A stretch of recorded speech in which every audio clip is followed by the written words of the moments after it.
Iran સમર્થિત હુતી ઉગ્રવાદીઓએ Yemen અને Saudi અરેબિયામાં એક સાથે મોટા હુમલા કર્યા. યમનમાં સૈન્ય ઠેકાણા ઉપર બેલેસ્ટિક મિસાઇલ અને ડ્રોનથી હુમલો થયો છે. આમાં 58 સૈનિકોના મોત થયા અને ડઝનબંધ અન્ય ઘાયલ થયા છે. યમનના રક્ષા મંત્રાલયે કહ્યું કે આ હુમલાનો યોગ્ય જવાબ યોગ્ય સમયે યોગ્ય જગ્યાએ આપવામાં આવશે. બીજી તરફ સાઉદીના નજરનમાં થયેલા હુમલામાં 11 નાગરિકો ઘાયલ થયા છે. આમાં 7 સાઉદી નાગરિકો, 1 યમની, 2 મિસ્ત્રી અને 1 પાકિસ્તાની નાગરિક અને 4 વર્ષનું બાળક સામેલ છે.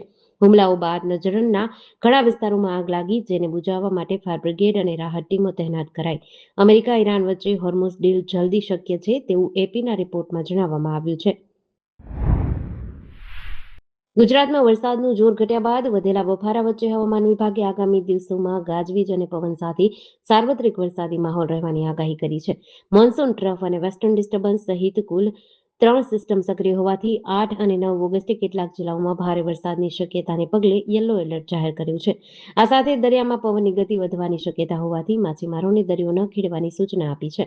હવામાન વિભાગના ડાયરેક્ટર ડોક્ટર એ.કે. દાસના જણાવ્યા મુજબ આગામી દિવસોમાં 30 થી 40 કિલોમીટર પ્રતિ કલાકની ઝડપે દક્ષિણ પશ્ચિમનો પવન ફૂંકાઈ શકે છે. ચાલુ સિઝનમાં રાજ્યના અત્યાર સુધી 480.9 mm વરસાદ થયો છે, જે સામાન્ય 416 mm કરતાં 16% વધુ છે.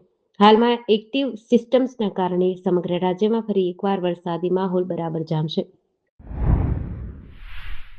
ગુજરાત હાઈકોર્ટ દ્વારા તાબાની અદાલતોમાં મોટા પાયે જજીસથી બદલીઓ અને બઢતીઓ કરવામાં આવી છે.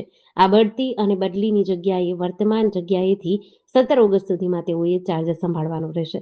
સિવિલ જજની વાત કરીએ તો રાજ્યની તાબાની અદાલતોમાં 63 જજીસની આંતર જિલ્લા બદલી કરવામાં આવી છે અને એક જ કોર્ટમાં આંતરિક બદલીની વાત કરીએ તો અમદાવાદમાં 2, ભરૂચમાં 2, ભાવનગરમાં 1, દાહોદમાં 1, ગાંધીનગરમાં 1, કચ્છમાં 3, મહેસાણામાં 3, મોરબીમાં 1, રાજકોટમાં 6, સાબરકાંઠામાં 1, સુરતમાં 6 અને વડોદરામાં 2 સિવિલ જજની આંતરકોર્ટ બદલીનો સમાવેશ થાય છે. સિનિયર સિવિલ જજની વાત કરીએ તો 26 જજીસની આંતરિક બદલી કરાઈ છે, જ્યારે 79 જજને પ્રમોશન આપવામાં આવ્યું છે. 67 ડિસ્ટ્રિક્ટ જજની આંતરિક જિલ્લા બદલી કરવામાં આવી છે. ઉપરાંત પ્રમોશન સાથે ટ્રાન્સફર થઈ હોય તેવા 57 જજીસનો સમાવેશ થાય છે, જ્યારે 86 જજીસને એડિશનલ સેશન્સ અથવા સેશન્સથી સેશન્સ ડિવિઝન ખાતે મૂકવામાં આવ્યા. થાઇલેન્ડની રાજધાની બેંકોક નજીક એક 9મા ધોરણના વિદ્યાર્થીએ પોતાના દાદા-દાદીની હત્યા કરી દીધી. ત્યારબાદ તે શાળાએ પહોંચ્યો અને અંધાધૂંધ ગોળીબાર કર્યો. હુમલામાં 3 શિક્ષકો અને 3 વિદ્યાર્થીઓ સહિત કુલ 6ના મોત થયા છે, જ્યારે 15 લોકો ઘાયલ છે. પોલીસના જણાવ્યા અનુસાર આ ઘટના નોન્થાબુરી પ્રાંતની ડેબસિરીન નોન્થાબુરી શાળાની છે. તપાસમાં જાણવા મળ્યું કે શાળાએ જતા પહેલા વિદ્યાર્થીએ પોતાના ઘરમાં દાદા-દાદીની હત્યા કરી હતી. બાદમાં બંનેના મૃતદેહ ઘરમાંથી મળ્યા. પોલીસે જણાવ્યું કે ગોળીબારમાં ઉપયોગમાં લેવાયેલી 9 mm પિસ્તોલ વિદ્યાર્થીના દાદાની હતી, જેઓ વ્યવસાયી શિક્ષક હતા. હુમલા બાદ આરોપી વિદ્યાર્થી પણ ગંભીર રીતે ઘાયલ થયો. તેને હોસ્પિટલમાં દાખલ કરાયો છે.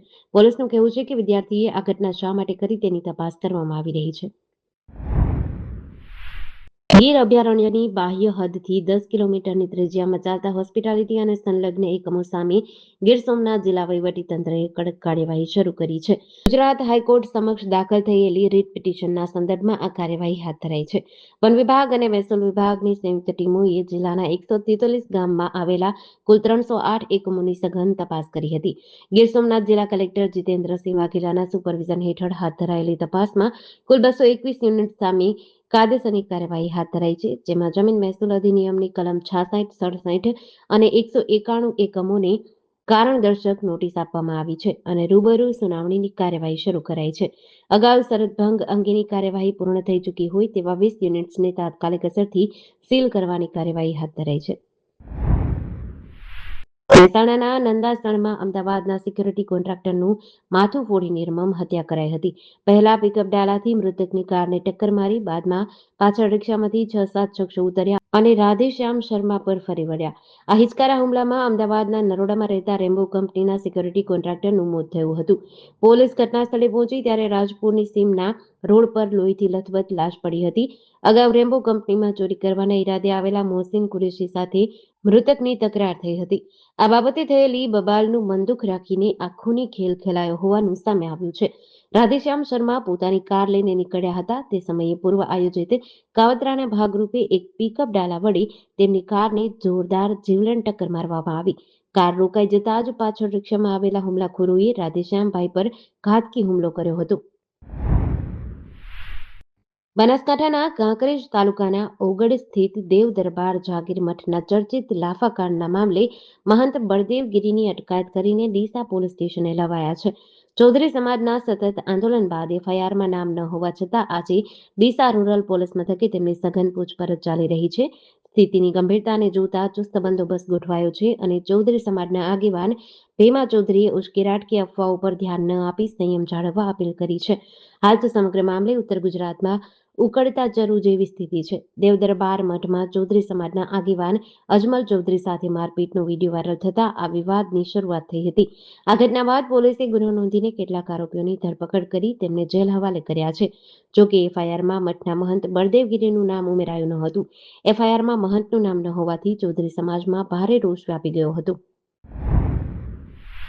બોટાદ જિલ્લાના ઢાંકણિયા અનામત વીડી વિસ્તારમાં અજાણ્યા શખ્સોએ સરકારી સુરક્ષા દિવાલ તોડી પાડી છે. જાયકા પ્રોજેક્ટ હેઠળ બનેલી આ દિવાલને નુકસાન થવાથી અંદાજે 4 લાખ રૂપિયાનું સરકારી મિલકતને નુકસાન થયું છે.